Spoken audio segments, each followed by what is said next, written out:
Salut, je m'appelle Clément Cahouette, producteur de lait de chèvre près de Saint-Hyacinthe depuis près de 10 ans. Dernièrement, on vient de recevoir un coup de foudre sur la tête. On a eu l'annonce de Groupeur qui cessait de prendre le lait de chèvre d'ici le mois d'avril. Puis on a eu Liberté là, qui a annoncé qu'à partir du 1er janvier, il ne prenait plus de lait de chèvre de producteur de lait du Québec. C'est une annonce qui est assez dure à prendre. On a tout le temps fait affaire avec eux autres, ça a tout le temps bien été. On n'a jamais eu de problème.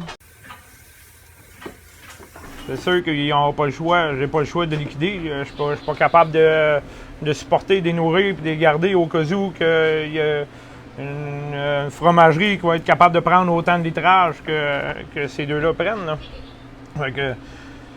C'est sûr qu'ils vont s'en aller vers l'encan, vers l'abattoir. Qu'est-ce que tu veux faire avec ça? Je peux pas faire d'autre chose. Ça va être assez désolant, merci. On peut pas.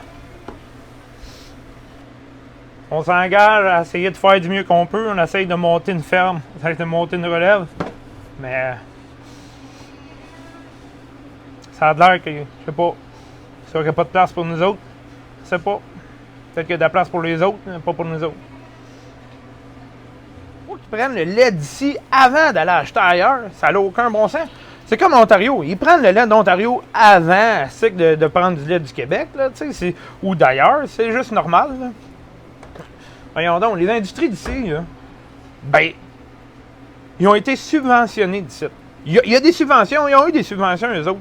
Ils sont aidés par la population du Québec. La population du Québec achète les fromages d'eux autres.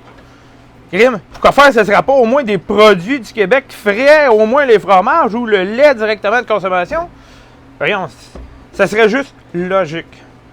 Premièrement, acheter produits de matières premières du Québec. Puis après ça, s'il n'y en a pas assez, ben approvisionner ailleurs. On va faire du mieux qu'on peut pour fournir tout le maximum que vous avez besoin. Mais en premier, prenez le lait du Québec. Oui, parce que le fait de ne pas faire ça, c'est que ça va mettre des fermes dans un état critique. Là. Critique, et les tuer. Et puis c'est pas juste la ferme, c'est pas juste tuer la ferme. C'est tuer moi, tuer ma conjointe, tuer mes enfants, tuer la relève. Hey, moi là, je suis une ferme sans terre. J'achète tous mes intrants. Mon foin là, que j'achète, c'est tous les voisins alentour, les surplus de foin des gars de vache alentour. C'est ça que je fais. Ils produisent tout du foin de super qualité, puis ça m'aide. C'est sûr et certain, je suis bien content de ça, mais je leur aide et tout, eux autres. Tu sais, on peut parler de chiffres, là. Tu sais, je roule 75 000 de foin que je vais rentrer cette année ici, que j'achète des voisins. Il y a la coopérative agricole de Sainte-Hélène, j'achète la moulée d'eux autres. C'est à tour de bras, ça rentre. En tuant une ferme, on tue tranquillement un village. Tu sais, le village, je suis sûr et certain que moi, j'engage des employés, pas gros, de temps en temps, mais c'est des petits employés occasionnels. J'engage des jeunes du village qui veulent travailler.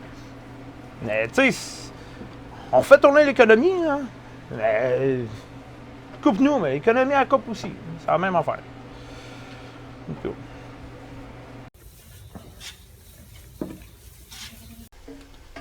Donc, vous apprêtiez à investir dans un agrandissement pas loin d'ici?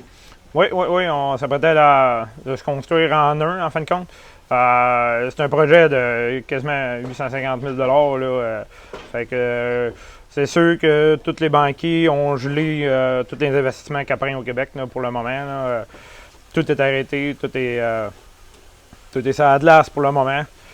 C'est sûr que ça l'aide pas l'industrie caprine, mettons. Là.